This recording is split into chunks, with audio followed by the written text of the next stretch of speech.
Chapter 7 The Mediterranean in 48 Hours. The Mediterranean, the blue sea par excellence, the great sea of the Hebrews, the sea of the Greeks, the Mare Nostrum of the Romans, bordered by orange trees, aloes, cacti, and sea pines, embalmed with the perfume of the myrtle, surrounded by rude mountains, saturated with pure and transparent air, but incessantly worked by underground fires. A perfect battlefield in which Neptune and Pluto still dispute the empire of the world. It is upon these banks and on these waters, say Michelet, the man is renewed in one of the most powerful climates of the globe. But beautiful as it was, I could only take a rapid glance at the basin, whose superficial area is 2 million of square yards. Even Captain Nemo's knowledge was lost to me, for this puzzling person did not appear once during our passage at full speed.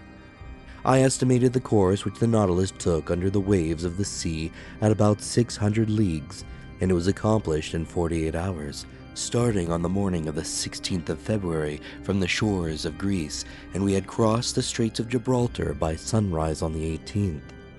It was plain to me that this Mediterranean, enclosed in the midst of those countries which he wishes to avoid, was distasteful to Captain Nemo. Those waves and those breezes brought back too many remembrances, if not too many regrets. Here he had no longer that independence and that liberty of gait which he had when in the open seas, and his Nautilus felt himself cramped between the closed shores of Africa and Europe. Our speed was now 25 miles an hour.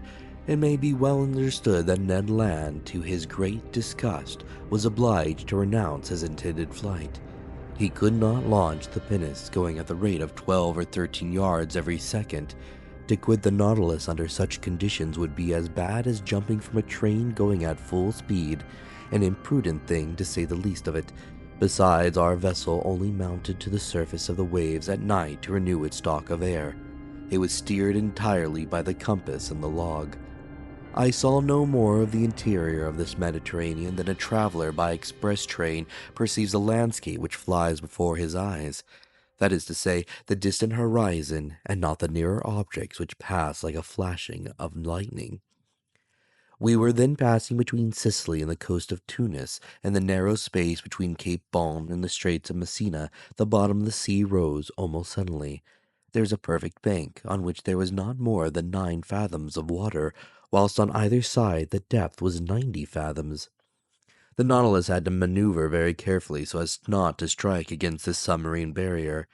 I showed Counsel on the map of the Mediterranean the spot occupied by this reef.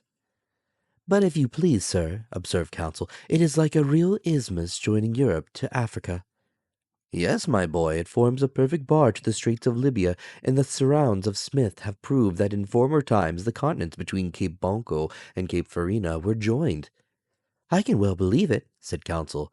"I will add," I continued, "that a similar barrier exists between Gibraltar and Ceuta, which in geological times formed the entire Mediterranean." "What if some volcanic burst should one day raise these 2 barriers above the waves?" "It is not probable, Counsel." "Well, but allow me to finish, please, sir. If this phenomenon should take place, it will be troublesome for Monsieur Lesseps, who has taken so much pains to pierce the isthmus." "I agree with you, but I repeat, Counsel, this phenomenon will never happen. The violence of subterranean force is ever diminishing.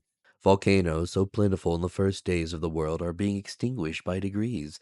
The internal heat is weakened. The temperature of the lower strata of the globe is lowered by a perceptible quantity every century, to the detriment of our globe, for its heat is its life."